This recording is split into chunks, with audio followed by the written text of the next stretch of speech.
오늘은 로마서 강의 네 번째 시간입니다. 로마서 1장 1절의 본문을 예수 그리스도의 종이라는 제목으로 증거하도록 하겠습니다.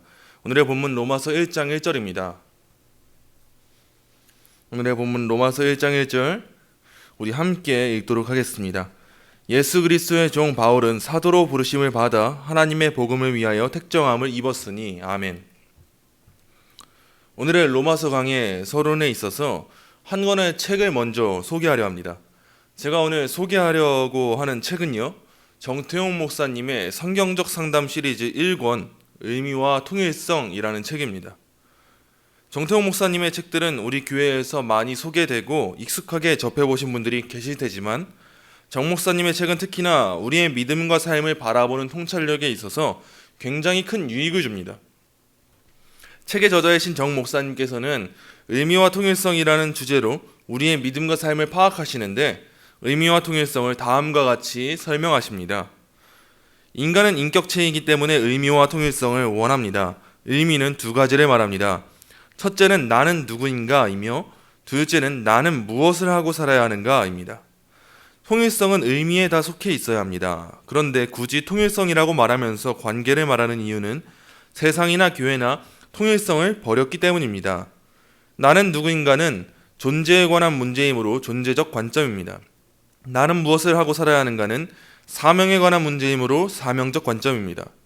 사명은 우리의 상황 가운데 감당해야 할 일이기 때문에 상황적 관점도 됩니다. 통일성은 관계에 관한 문제이므로 관계적 관점입니다.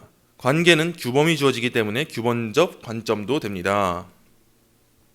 위 내용을 정리하자면 첫째, 인간은 인격체이기에 의미와 통일성을 원한다는 것. 둘째, 의미는 존재적 관점과 사명적 관점을 뜻한다는 것. 셋째, 통일성은 관계적 관점을 뜻한다는 것을 알 수 있습니다. 그러나 인간은요, 단순하고 유한한 의미와 통일성을 원하지 않습니다. 인간은요, 영원성을 공급받고 싶어하는 존재입니다. 그래서 인간은 우리 사랑 영원히를 말하지 우리 사랑 오늘만을 말하지 않는다는 것을 통해서 우린 이 사실을 알 수 있습니다. 전도서 3장 11절입니다. 하나님이 모든 것을 지으시되 때를 따라 아름답게 하셨고 또 사람들에게는 영원을 사모하는 마음을 주셨느니라. 그러나 하나님이 하시는 이 일의 시종을 사람으로 측량할 수 없게 하셨도다. 아멘. 우리가 단순한 유한한 것을 사모하는 것이 아니라 영원성을 사모하는 이유는 하나님께서 우리를 그러한 존재로 창조하셨기 때문입니다. 그러나 영원한 것이 우리 인간에게 존재합니까? 그렇지 않습니다. 스스로 하나님을 떠난 인간은 결코 하나님을 벗어나서 영원한 공급을 받을 수 없습니다. 웨스트민스터 소유리 문답 제19문입니다. 이렇게 묻습니다. 사람이 타락한 상태에서 비참한 것이 무엇입니까? 그리고 이렇게 답합니다. 모든 인종이 타락함을 인하여 하나님과의 교제가 끊어지고 또 그의 진노와 저주 아래 있게 되어 생전의 모든 비참함과 죽음과 영원한 지옥의 벌을 받게 된 것입니다. 여러분, 타락한 인간은 하나님과의 교제가 끊어지고 죄와 진노 아래, 저주 아래 놓여 있기 때문에 스스로 하나님께 나오기 싫어하는 자들이 되었습니다. 왜요? 우리가 하나님께 나올 때 자신들의 죄가 드러나기 때문입니다. 그것이 바로 인간이기 때문이에요. 그래서 인간은 영원한 의미와 통일성을 결국에는 자기 자신 안에서 만들어내려고 합니다. 인간의 힘으로 인간의 문제들을 극복할 수 있다고 여기며 여러 종교를 스스로 만들어 그것들을 통하여서 영원한 의미와 통일성을 공급받을 수 있다고 여기는 것입니다. 그래서 세상은 어디에 주목합니까? 결국에는 내 안에 있는 내면 아이를 주목하는 거예요. 내 안에 있는 나의 자신의 목소리를 주목하는 겁니다. 자신들의 마음속 외침을, 자신들의 억압된 마음을 주목하면서 결국에는 나 자신을 신성화하고 우상화하는 것입니다. 그런 점에 있어서 현대에는 최면치료와 심리치료, 명상, 관상기도, 신비주의 등이 쓰임받게 되고 있는 것입니다. 그들도 동일하게 예수를 믿고 따른다고 고백하지만 그들이 믿고 따르는 예수는요, 더 이상 성경 속의 예수 그리스도가 아닙니다. 그들 동안 예수님을 만난다고 고백하죠. 그들 동안 예수님이 나의 영적인 안내자가 된다고 말하죠. 그러나 그들이 세운 예수님은 성경이 말하고 있는 예수가 아니라 그들이 만들어낸 예수 그리스도에 불과하다라는 것입니다. 자기 자신의 욕망을 따라서 그 욕망을 실현하기 위해서 세워진 우상에 불과한 것입니다. 그들도 자신들이 예수 그리스도를 통해서 자신의 존재됨과 사명을 발견한다고 말하지만 사실상 그들이 만난 예수 그리스도는 세상이 말하는 이방신들과 다르지 않습니다. 결국 그들이 발견하는 의미와 통일성은 영원하겠습니까? 아니면 유한하겠습니까? 세상 사람들과 이방 종교를 섬기는 자들도 다 각기 나름대로의 존재와 사명을 발견한 채 살아갑니다. 그러나 그들의 존재와 사명은 결코 진정한 의미에서의 통일성을 지니지 못합니다. 그러나 우리 그리스도인들은 어떻습니까? 우리는 진리가 우리를 지배합니다. 하나님의 말씀이 우리를 장악합니다. 진리가 우리 안에 들어오게 될 때, 우리가 거듭나게 되었을 때 우리는 이 진리에 항복하게 되고 진리는 우리의 삶을 다시 재조정합니다. 우리는 거듭났기 때문에 은혜로 말미암아 살아갑니다. 우리의 의미와 통일성은 누구로부터 공급받는 것입니까? 바로 오직 하나님입니다. 우리 기독교는 계시의 종교예요. 우리가 하나님께 나아가는 종교가 아닙니다. 하나님께서 우리에게 계시해 주셔서 우리가 그 계시대로 살아가는 은혜의 힘을 입는 그 삶을 살아가는 자들, 그들이 바로 그리스도인인 거예요. 우리가 왜 예수 그리스도만을 믿어야 합니까? 세상에 수많은 종교가 있고 세상 또한 자기 자신의 문제를 극복하려고 하는데 왜 예수 그리스도가 답입니까? 예수 그리스도를 벗어나서 우리의 진정한 의미와 통일성을 찾아낼 수 없기 때문입니다. 시대적인 상황과 환경에 의미와 통일성을 공급받아서는 안 됩니다. 더 쉽게 말해서 시대의 멘탈리티에 의해서 우리의 의미와 통일성을 발견해서는 안 된다는 것입니다. 공급받아서는 안 된다는 것입니다. 우린 오직 예수 그리스도만이 나의 구원자요 주인 되심을 고백하고 그 안에서 우리의 의미와 통일성을 발견해야 합니다. 오늘부터 본격적으로 로마서 강의를 시작합니다. 오늘은 로마서 1장 1절의 바울의 고백으로 우리가 어떠한 존재이며 어떠한 삶을 살아나가야 하는지를 바르게 보게 되기 원합니다. 오늘의 본문 로마서 1장 1절입니다. 우리 한 목소리로 다시 한번 읽어보겠습니다. 시작. 예수 그리스도의 종 바울은 사도로 부르심을 받아 하나님의 복음을 위하여 택정함을 입었으니 아멘. 바울은 당시 고대 사회의 관습을 따라서 편지의 서두에 그의 주인과 그의 직분 그리고 그의 목적에 대해서 밝힙니다. 먼저 바울이라 하는 이름에 대해서 여러 견해들이 있지만 아주 중요한 내용은 아닙니다. 그러나 그럼에도 가장 많이 지지를 받는 견해는요, 바울이 사울과 바울이라는 두 가지 이름을 원래 가지고 있었다라고 하는 초대 교부 오리게네스의 견해입니다. 바울의 부모는 그가 유대인이었으며 동시에 로마 시민권자임을 드러내고 싶었을 것이고 그 결과 사울이라 하는 이름은 그의 종교와 혈통을 나타내기 위해서 붙여졌고 유대인들에게 알려졌을 것이며 바울이라 하는 이름은 그가 로마 시민권자임을 나타내기 위해서 붙여졌고 되게 많은 이방인들에게 알려졌을 것입니다.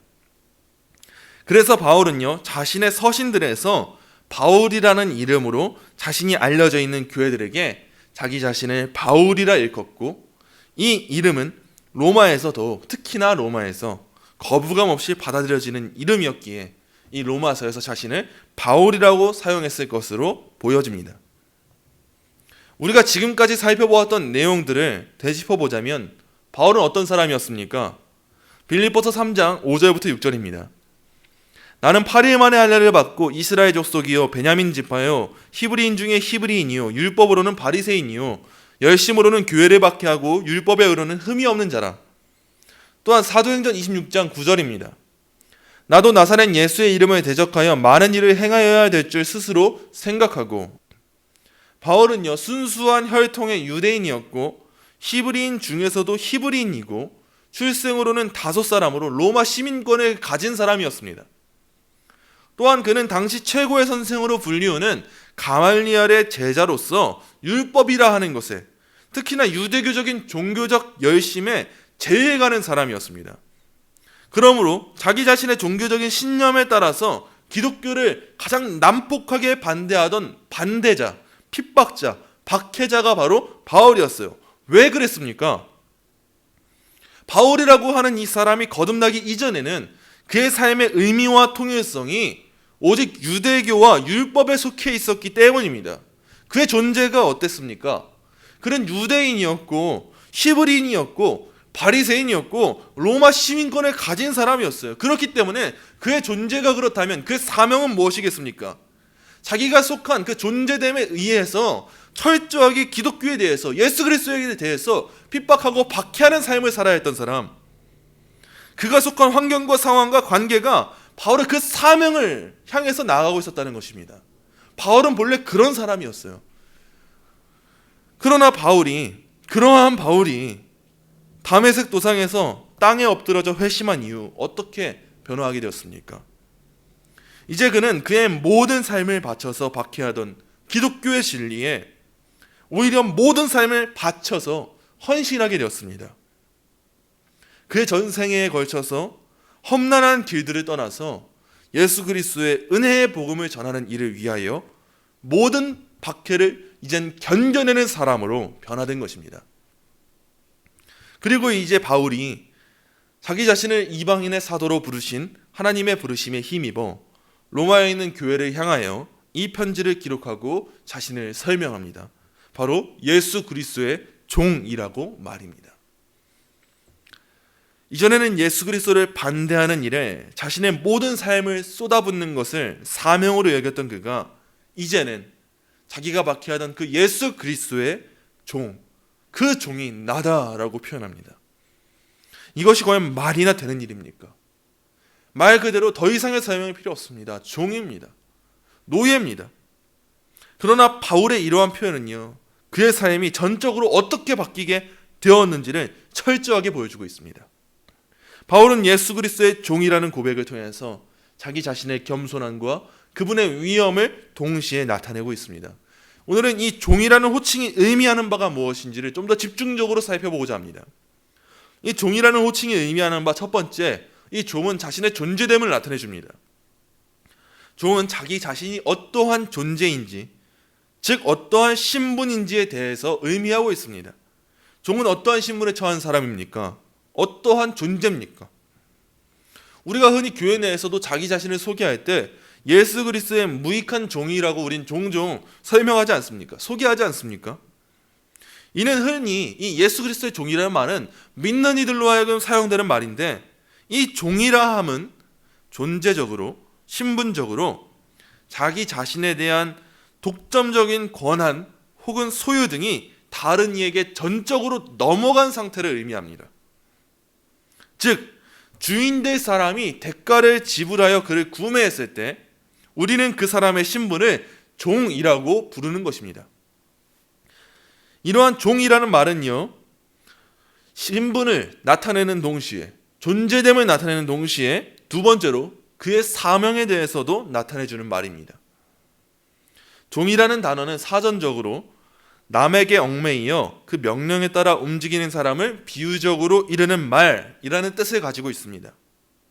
이제 그의 권한이 주인께 속했으니, 주인께서 모든 대가를 지불하여서 그를 소유하게 되었으니, 종은 주인을 높이고 주인의 소유를 가꾸며 주인의 명령에 따라서 주인의 영역을 위하여, 주인의 영광을 위하여 맡은 바 책임을 다해야 하는 사명을 가지고 있는 자가 바로 종입니다.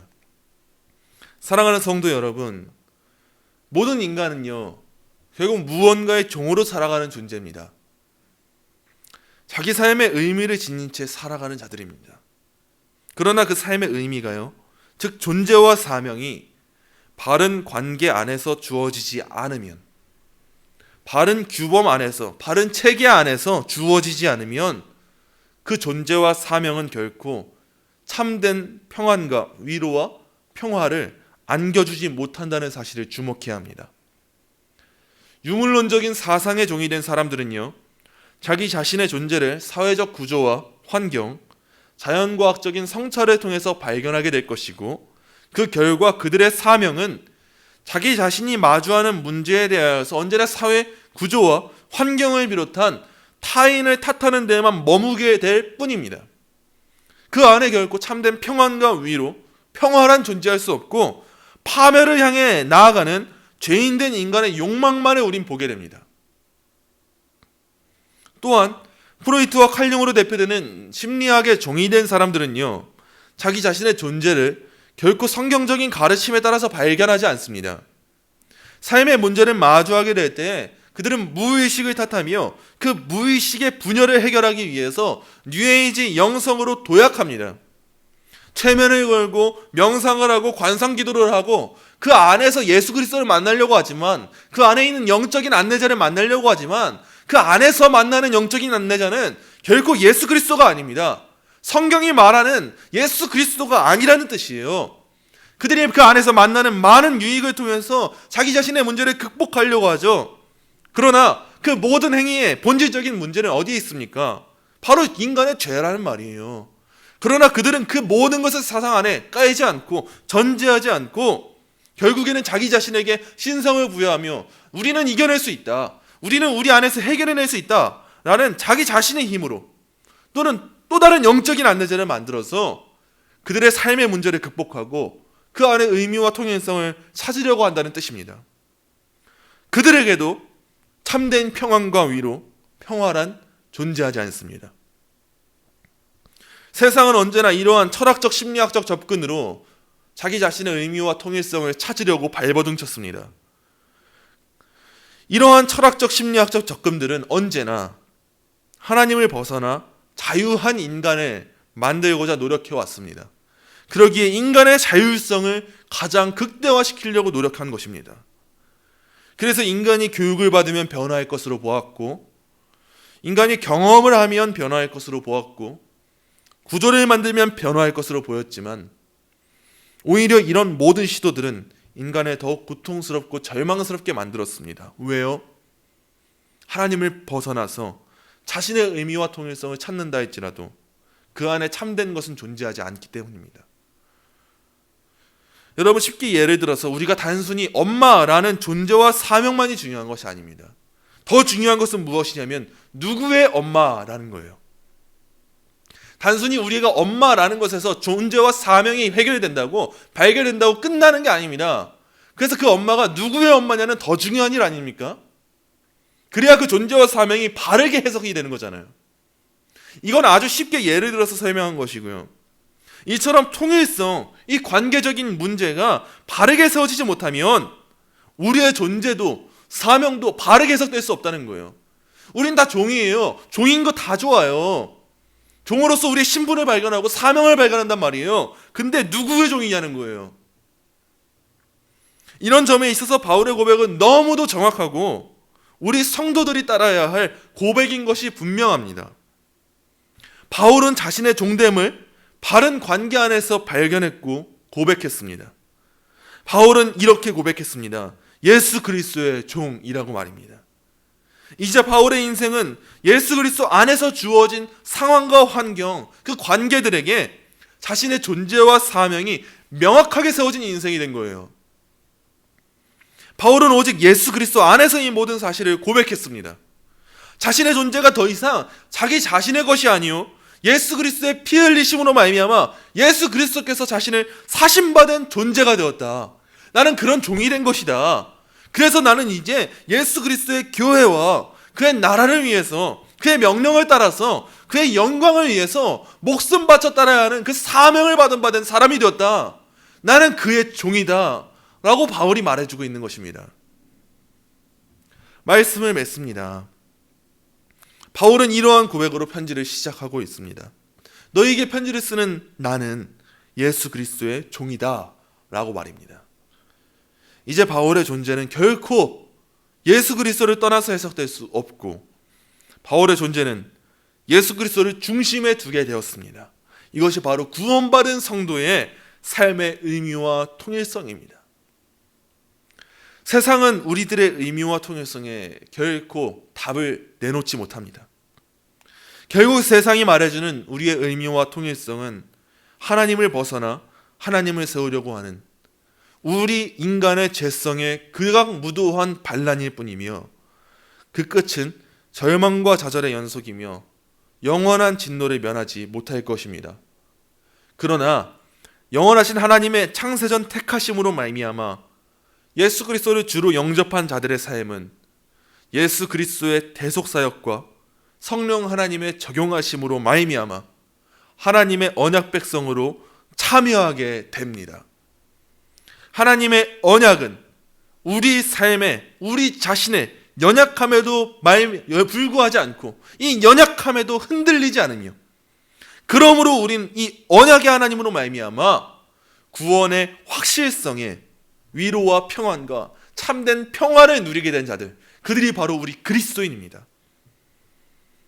세상이 줄 수 없는 영원한 의미와 통일성이 우리의 삶을 지배하고 우리의 입은 날로 은혜를 고백하지 않을 수 없으며 바울이 고백한 바와 같이 하나님의 복음을 전하기 위하여 하나님의 영광을 높이기 위하여 우린 살아가지 않을 수가 없는 자들이 된 것입니다. 찬송가 288장 1절의 고백입니다. 예수를 나의 구주 삼고 성령과 피로써 거듭나니 이 세상에서 내 영혼이 하늘의 영광 누리도다. 이것이 나의 간증이요 이것이 나의 찬송일세. 나 사는 동안 끊임없이 구주를 찬송하리로다. 아멘. 오늘 말씀의 이 바울의 고백과 같이 우리도 함께 고백하는 삶을 살아가기 원합니다. 우리는 예수 그리스도의 종입니다. 다른 누군가의 종이 아닙니다. 오직 예수 그리스도의 종입니다. 이것이 우리의 간증이요 우리의 찬송입니다.